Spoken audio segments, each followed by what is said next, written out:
हम उसकी शरणागति में। ये अब हो गया। रात को जल मत चढ़ाओ, दिन में जल मत चढ़ाओ।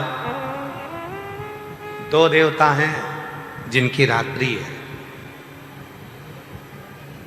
बाकी के किसी देवता की रात्रि बता दो गिनकर। केवल दो देवता हैं जिनकी रात्रि है, एक मेरे देव अधिदेव महादेव जिनकी शिवरात्रि, और दूसरी मां जगत जननी जगदम्बा जिनकी नवरात्रि।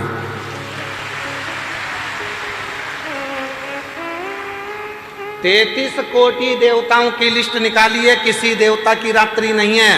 रात्रि है तो मेरे देव अधिदेव महादेव की शिवरात्रि। शिवरात्रि का मतलब क्या होता है? कोई भक्त है, भाव से जिस दिन उसको पुकारेगा, चाहे रात हो चाहे दिन हो, कभी भी पुकारे शंकर उसके लिए अपना कैलाश और काशी छोड़कर आ जाते हैं। वो शिवरात्रि कहलाती है।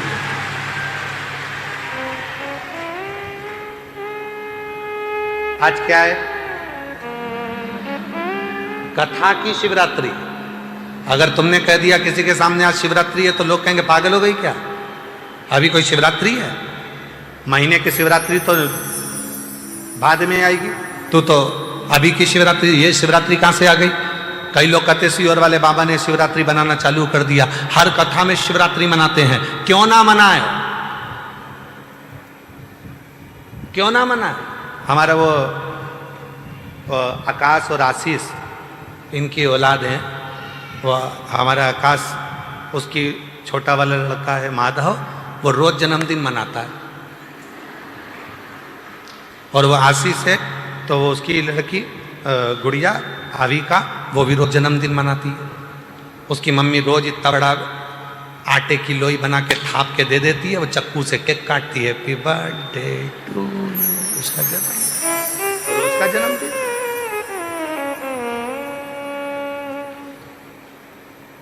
कोई जरूरी है कि जन्मदिन आएगा तब केक काटेंगे?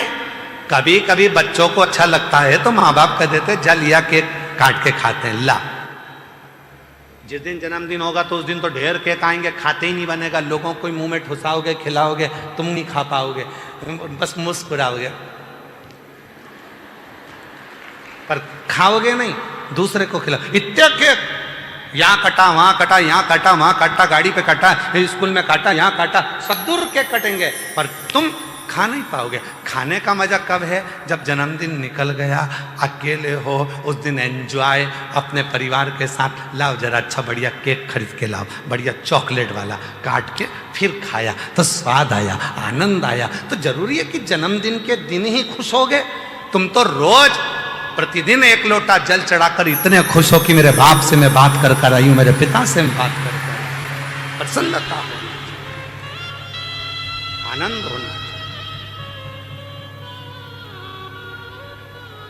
मुस्कुराते दिखो, मुस्कुराते।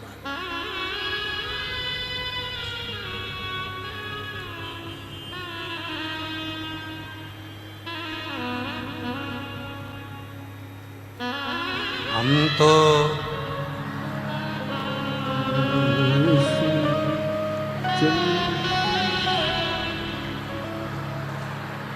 बोलो बोलो बोलो बोलो।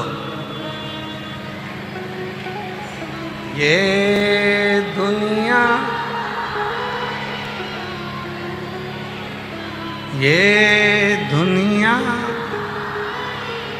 जलते, हम तो बाबा के भरोसे चलते हैं। दो देवता हैं जिनकी रात्रि है, एक मेरी माँ आद्य शक्ति माँ दुर्गा जगत जननी जगदम्बा अम्बा, मेरी माँ अम्बे महारानी जिनकी नवरात्रि है।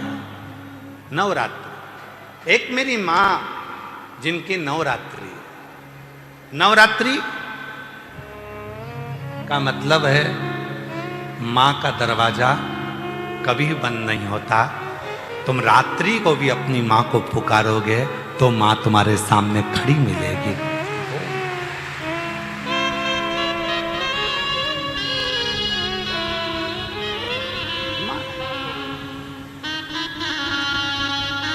एक बात कहें आप लोगों से,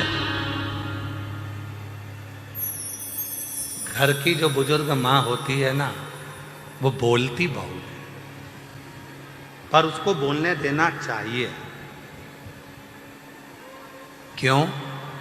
उसकी बोली से, बुजुर्गों के मुख से निकले हुए शब्द से हमारे घर का आनंद है। जिस दिन वो माँ बोलना बंद कर देती है ना, उस दिन उस घर से देवता भी रुष्ट होकर चले जाते हैं। उसको बोलने दो, बोल।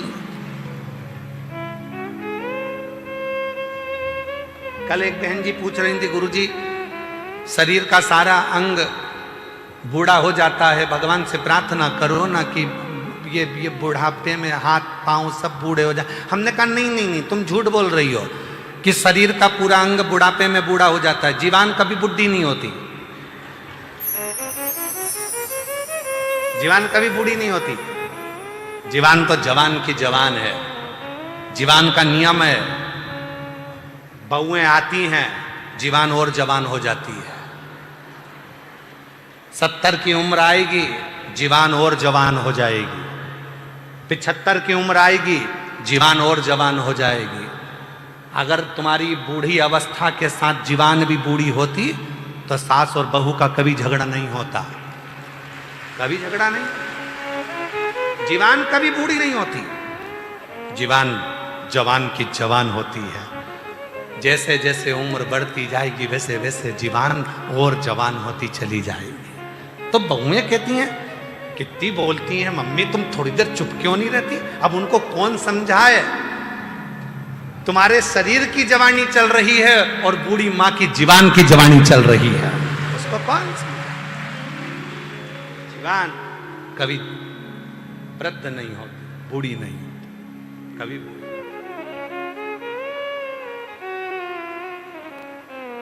ये बूढ़ी नहीं है। आप भले सोचो कि बुढ़ापा आ गया, ये हो गया, वो हो गया, पर जीवान कहाँ बूढ़ी होगी? जिभ्या कहाँ बूढ़ी? जीवान बूढ़ी नहीं, जीवान में बुढ़ापा नहीं। और आपसे निवेदन है, जब जीवान बूढ़ी नहीं होती है,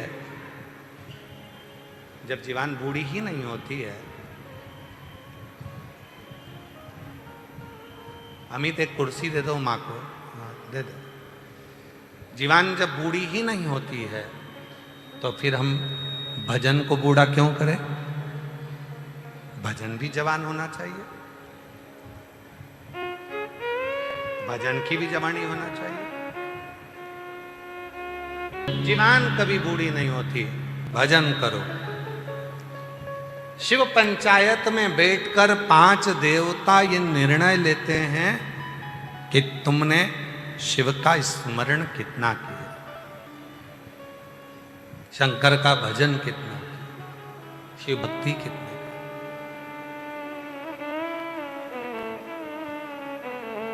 जल का पात्र लेकर जा रहे हो, घर का पूरा काम कर लो, सारा काम निपटा लो, फ्री हो जाओ, तब फिर जाओ।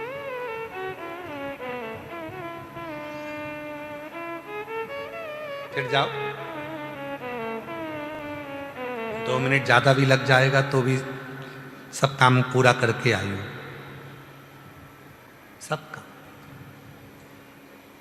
2 मिनट ज्यादा भी लगेंगे तो भी तुम्हारे मन में आएगा मैं सारा काम पूरा कर कर आई हूं। 2 मिनट ज्यादा लग जाएंगे, झाड़ू पोछा लगा लूंगी, सेवा कर लूंगी, भगवान से लड़ जाना कोई। पर घर में बुजुर्ग माँ बाप पड़े हुए हैं, पति चिल्ला रहा है, बच्चे स्कूल जाने के लिए तैयार हो रहे हैं, और उस बीच में तुम तैयार होकर जल लेकर शिव के मंदिर चले जाओ, शिव स्वीकार नहीं करेंगे। एकदम फ्री, एकदम फ्री। फिर किसी ने कहा गुरुजी दोपहर में जाएंगे तो शंकर जी का मंदिर ही बंद हो जाएगा, फिर जल कैसे चढ़ाएं?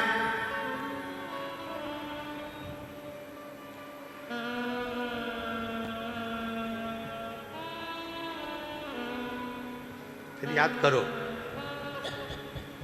विभीषण के ससुर की कथा। विभीषण के ससुर का क्या नाम था? बोलो बोलो जल्दी से बोलो। विभीषण के ससुर का क्या नाम था? विभीषण की धर्म पत्नी शर्मा, शर्मा के पिता का नाम था शैलुष। क्या नाम था? शैलुष। गंधर्व थे।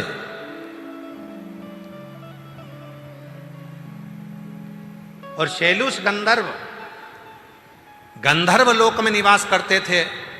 और गंधर्व लोक में निवास करने के बाद में वो सारा गंधर्व निवास करते थे और पूरा काम पूरा करते।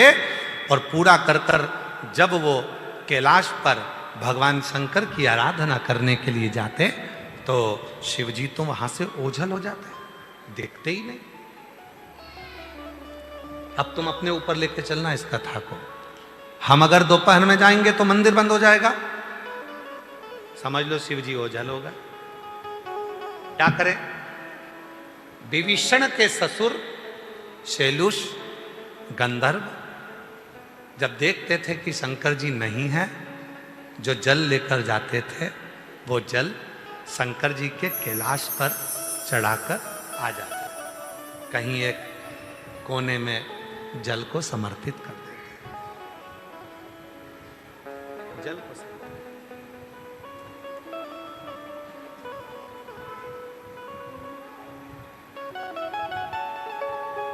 और ऐसी कैसी एक चरित्र आता है काशी का।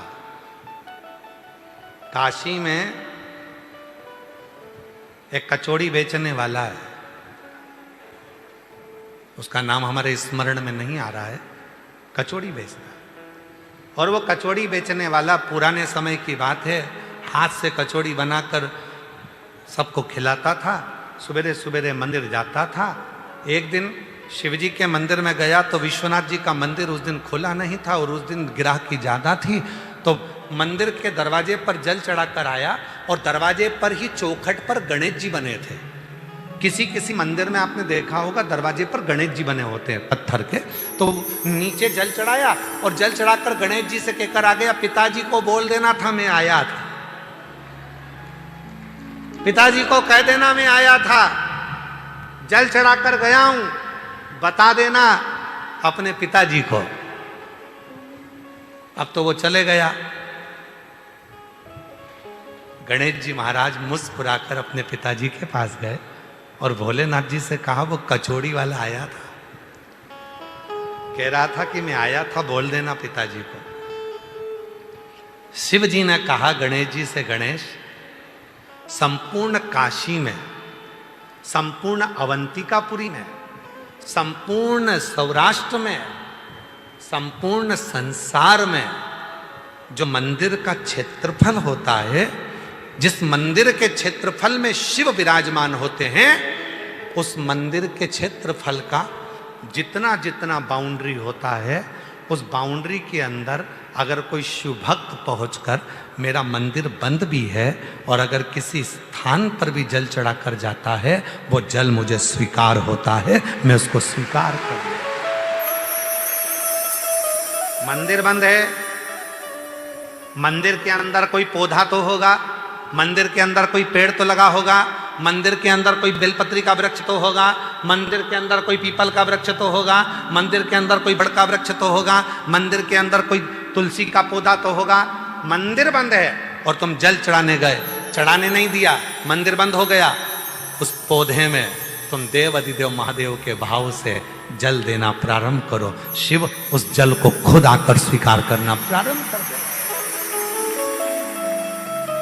शिव की जैसी भक्ति, शिव की जैसी सरलता, शिव के जैसी निर्मलता कहीं नहीं मिलेगी। इतना सरल, इतना सरल, इतना सरल कि उसकी सरलता का क्या गुणगान करें। इतना सरल। एक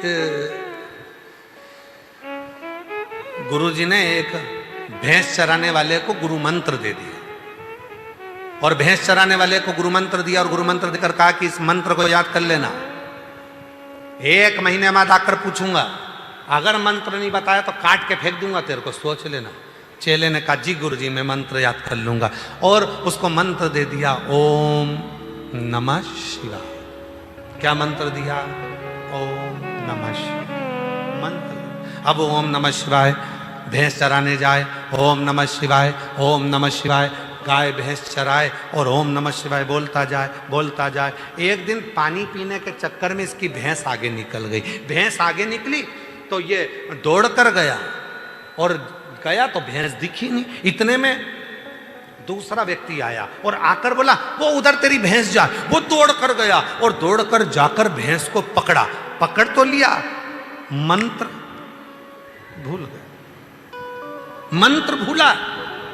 वो उसके पास गया जिसने भैंस बताई थी। भैंस वाले के पास जाकर कहा क्यों भैया तूने मेरी भैंस बताई, एक मंत्र में मुंह से बोल रहा था, तुझे वो मंत्र याद है क्या? हाँ तू कुछ बोल तो रहा था, कुछ अच्छा ही बोल रहा था, तू बोल रहा था ओम। हाँ बिल्कुल ऐसा ही है, बताना पूरा क्या था? ओम ओम ओम भैंस जाए। बिल्कुल सही है, बस यही मंत्र था। अब उसने चिल्लाना चालू करा ओम भैंस जाए, ओम भैंस जाए, ओम भैंस जाए, ओम भैंस जाए। एक दिन शंकर भगवान ने पार्वती जी से पूछा, पार्वती तूने मेरे कितने नाम सुने हैं? पार्वती जी बोली प्रभु आपके तो हजारों नाम है, सहस्त्र नाम, आपके तो ढेरों नाम है। पार्वती आज मेरा नया नामकरण संस्कार हुआ है, जा पूछ किया। किससे? वो भैंस चराने वाले से। जा। पार्वती जी एक ब्राह्मण की पत्नी का रूप रख कर गई, उससे जाकर पूछा भैया तू ये किसका मंत्र बोल रहा है? उसने देखा ये अपनी पहचान वाली नहीं दिख रही है। बात करने में अगर मंत्र भूल गया तो कोई बताने वाला भी नहीं मिलेगा, तो ये तो और तेज चिल्लाने लगा ओम भैंस जाए, ओम भैंस जाए। पार्वती जी ने सिर पे पल्लू लेकर पूछा बोल तो सरी किसका नाम बोल रहा है? इसने सोचा ये तो मानने को तैयार नहीं, इधर मुंह कर लिया और उधर मुंह करके चिल्लाने लगा ओम भैंस जाए। पार्वती जी उधर चली गई, अरे मुंह से बोल तो सरी किसका नाम बोल रहा है? उसने इधर मुंह कर लिया। पार्वती जी नहीं मानी तो उधर चली गई। अब क्या पार्वती जी को चिढ़ आ गई, चिढ़ के बोली अरे मुंह से आवाज निकाल कर बोल तो सरी किसका नाम बोल रहा है? इतने में गुस्से में बोल दिया जा तेरे कसम का बोल रहा हूं।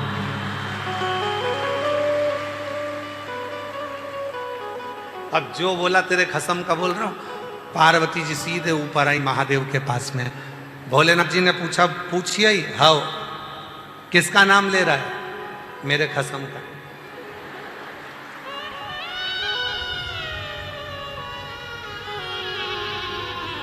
तुम्हारा। शिव जी बड़े खुश हुए, पार्वती को लेकर गए। भगवान शंकर ने कहा मंत्र जपना बंद कर, ये उल्टा मंत्र है, मेरा मंत्र है ओम नमः शिवाय। भैंस वाले ने कहा तुम्हें कैसे मालूम? तुम भी मेरे गुरु जी के चेले हो। शंकर जी बोले हाँ मैं उन्हीं का चेला हूं, पर मंत्र सीधा कर दे। ठीक है मंत्र तो मैं सीधा कर दूंगा, पर एक वचन दे दो। मेरे जैसे कोई भोले संसार में बहुत होंगे जो संस्कृत का एक श्लोक नहीं आता होगा, कोई मंत्र नहीं आता होगा, भूल से भी आपका आड़ा टेढ़ा मंत्र बोले, आपकी आड़ी टेढ़ी पूजन कर दे, कुछ भी कर दे, तो भी तुम नाराज मत होना, उसको दर्शन जरूर देना। और बाबा ने वचन दे दिया, संसार का मनुष्य गंधर्व पशु पक्षी जीव जलचर थलचर वायुचर, संसार में पृथ्वी पर जन्म लेने वाला कोई मनुष्य भूल से भी मेरा आड़ा टेढ़ा कैसे भी मुझे भजेगा तो भी वो नरक नहीं भोगेगा, मेरे ही कैलाश पर निवास करेगा।